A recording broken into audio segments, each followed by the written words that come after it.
So, ayan na. Dumating na yung radiator. Kaya ikinabit ko na. Ayan. Bagong overhaul itong radiator na to. Ayan siya. Pininturahan pa nga nung gumawa. Ayan. So, ayan. So, okay na. Lahat ng linya nakikabit na. Ang kulang na lang nito, langis, tapos yung filter. Oil filter, saka diesel filter. Saka yung nasunog na breather. Wala pang dumarating.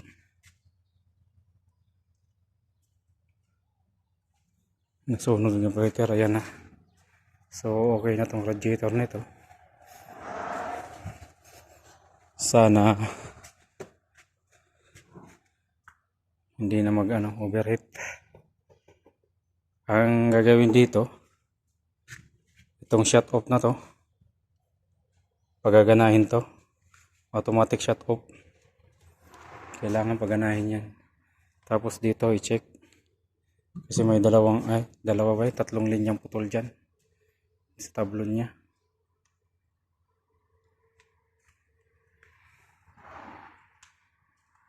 So ito, ayos na to lahat.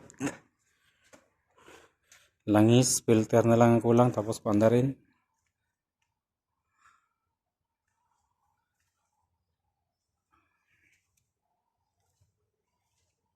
So ayan na radiator. So okay na.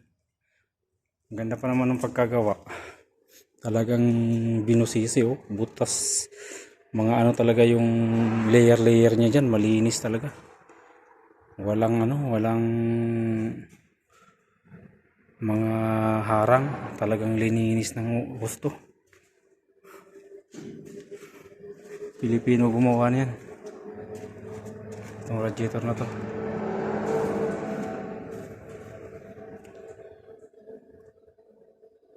Mabuting-ting. Talagang cleaner niya pagkakagawa ng radiator.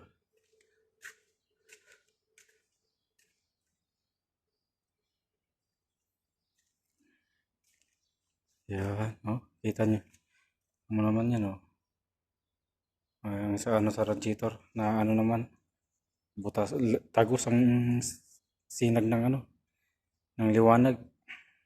Ibig sabihin talagang lininis ng todo. Maganda yung pagkakagawa. Talagang pinagtiyagaan na tinanggal yung mga nakaharang na mga alikabok dyan.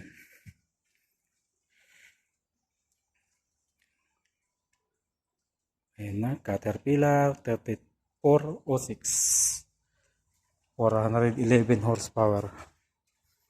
Yan siya. Sige po mga lods, salamat sa inyong panonood.